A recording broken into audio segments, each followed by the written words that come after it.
ខ្ញុំខ្ពស់ព្រោះតែនិស័យវាសនាខ្ញុំខ្ពស់ព្រោះតែនិស័យបានកើតលើទឹកដីថ្លៃថ្លាបបកូនខ្មែរសម្បុរស្អាតចិត្តមាយាទក៏ល្អកូនខ្មែរសម្បុរស្អាតចិត្តមាយាទក៏ល្អ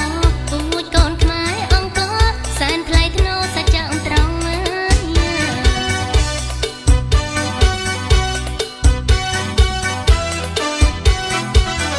ដីខ្មែរតូចពិត